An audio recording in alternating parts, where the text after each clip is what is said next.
ladies on the rise, how's it going? In today's video, we have another character discussion on Naofumi Iwatani from Rising of the Shield Hero. So here we go. On today's episode of the character discussion, we're going to be talking about Naofumi's best things, his worst things. I can't even think of anything of his worst things, and his powers, of course, and just how he thinks. So that's it, let's get down to his best traits and why I love the character as a whole. So Naofumi, when I first met him in the first episode, I saw him as one of those generic Isekai protagonists you would see anywhere else. You would just go to an Isekai anime and you would see them like suddenly become powerful, or in this case, you'd be one of the 4 cardinal heroes, and him working with his party to better his shield and better his teammates, and they can work together. But I thought it was going to be a regular old teamwork anime type thing, but it went completely different. No, in this case, his personality went from a really generic main character from any isekai you'd ever see to Edgelord 9000. He's like, yeah, fuck this country. Yeah, fuck everybody who lives in it. Nobody cares about me, so I'm not going to give a damn about them either. And then he goes on and tries to do his job because it's the only way he can get back home to his home country, home world, Earth, Japan, you know? So he can get back to his old country. He just tries to upbeat the waves. And he tries to get stronger. So basically now he's just getting stronger and stronger, and seeing Naofumi have both sides of him being evil and dark and edgy, and then showing that him being able to show compassion and kindness to his teammates and people who treat him well. He has this hard shell because he can't trust anyone in the world, but once you really get through that little shell, he's like the same old protagonist you'd ever see. He would be nice to you.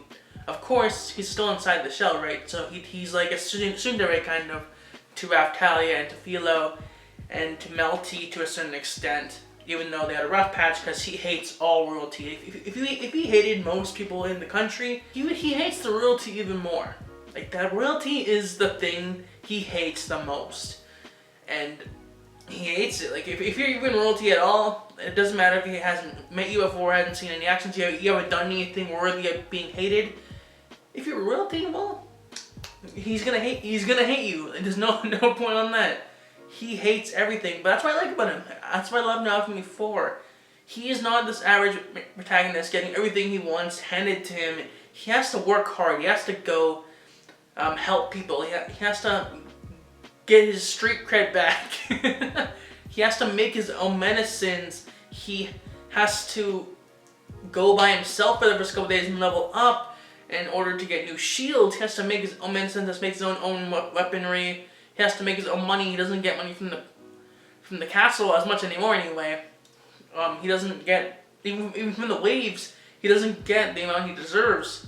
He protected the village, but he only got the standard amount he gets. But he doesn't go back for it most of the time. Only when he completes a wave, he goes back for the money. And that is what's going on there. He has to work for himself. The other 3 heroes have everything handed to them. They get crystal balls that that teach you spells instantaneously. And Naofumi has to get a book, a grimoire, to learn it by hand. The difference between the 3 heroes and Naofumi is that he needs to learn everything for himself. He has no guiding hand. It's just him figuring out on his own, slowly figuring out things out with the shield, with the world itself, learning how to read by himself, not getting the spells instantaneously. Everyone else, all the other heroes in royalty are helping them, and he has to figure everything out by himself, which makes him appreciate his characters a lot more, because he's not the standard main character you see in Isekai. They get everything handed to them at the very beginning. They know what they're doing. They get an OP ability. Now Naofumi got a shield. Sure, later he gets an OP power up, but it's still a shield. He can't outright attack. He has to like counter. He has to set up traps. He has to submit to his rage in order to feel anything and do anything of note. He can't do anything without letting his emotions take over, his anger and hatred. He can't be happy because in that world he can't do it. And the world itself is why I like Rising of the Shield Hero. But this isn't about Rising of the Shield Hero. I might make a video on that on its own because I think it deserves it. But Naofumi, I just love how he's not getting handed everything to him, and he's different. He's not the bubbly, happy protagonist, and he's not the personalist. he's not a face-in. He's just a guy who got sent into the world, but everything got straight from him. His reputation, even his old clothes got stolen, and his armor, his money, everything got stolen from him, and he had to work back up. And I like that about Naofumi. It gives him character. He has a character unlike other protagonists in Isekai. So that's why I love Naofumi so much. His overall hatred for royalty, and over his overall personality and everything, his dark personality and his glimmer of niceness just makes me like Naofumi all the more. Now let's talk about his powers. The four cardinal heroes in this show, they have a spear, bow, a sword, and shield. Naofumi has a shield, in which case he can change and unlock shields. Like for example, if he gets a leaf shield, he has a rope shield, he has the small shield, the one you see at the beginning, the base shield. He has a ghost shield, or I'm not even sure what it's called. You know, it's the one that looks like a ghost. And then there is the two-headed dog shield. And yeah, there's a lot of different shields he can use, and a whole bunch of different abilities. Like I think the rope shield has the airstrike shield where you can summon a shield out of nowhere, and like it's like a big flying shield. You can use it to attack as well, but it won't really make much damage, but it can like stall the enemy. And then he has shield prison, which he can trap his target inside a small sphere, and that's cool. And then there is the main power, which we see the most, and which is the most consistent, which is the only shield the anime really focuses on that's different. Most shields are just kind of used and not really mentioned after episode 1. Most shields are just like passed off, like you don't really know much of them.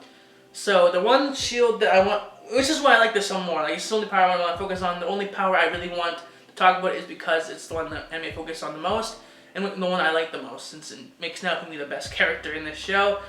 And honestly, it makes everything better. Which is the Rage Shield. The inclusion of the Rage Shield.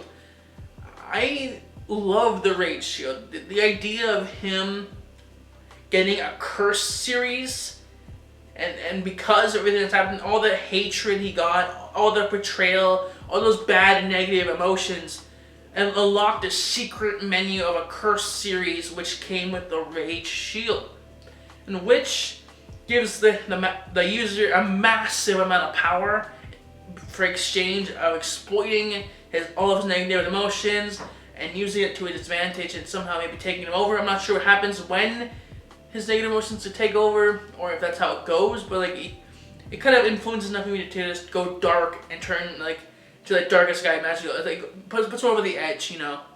He's like, he wants to kill his target. He has no mercy for him. He is just evil. And he'll do anything to get rid of his target. Even won't even pay attention to his friends. He doesn't care about his friends in that moment. He just wants to kill his target. And that's when he loses control. But of course, with Raptalia and Philo and the power of friendship and family, he gets the power to control it. At least for a while, anyway. And then in the final fight with the Pope, Naofumi gets a new upgrade. He gets more dragon armor, because when he got the dragon, he put the dragon crystal when you defeated the dragon in episode 8. He got the zombie dragon, and he put it in his shield, which now the dragons resides in like the curse series, in which the dragon's hatred and Naofumi's hatred kind of mix together and make it even more powerful. And he gets this kind of dragon armor thing when he uses it, and that is cool and epic. And when he goes into like rage form, and the dragon can persuade Naofumi to go back into his old ways and become full of hatred and just annihilate everybody with no care for his surroundings. And then there's, of course, there's 3 things I want to talk about this shield with is the backfire attack, like when the counter flame, when someone hits his shield, a big amount of curse flames come out and burn the target and give it like some kind of curse effect. And then there is one I love the most, and when this move was introduced, it's my favorite episode. I think it's episode 13 or 12, one or the other. I love the Iron Maiden. That scene, or Naofumi's voice, like the acting is superb in that scene with the voices and the voice changing with the epic kind of dragon, kind of really demon-like voice when he uses Iron Maiden for the first time. And the whole thing, like the shield prison, then like a little coffin that, like, torture coffin they used in the old days, and he has a bunch of spikes in it, and he crushes the target inside the shield prison, and it just demolishes everything. And it's just an amazing technique. And then there's the one that's the next technique we only know in the anime so far is blood sacrifice, which the owner takes a really substantial amount of damage and he uses a lot of blood, but in turn that blood makes some sort of monster, and the monster grabs its target and kills it. It takes down into the depths of the blood pool. I'm not sure how that really works, and destroys it. He just kills it, and he kills the Pope with that.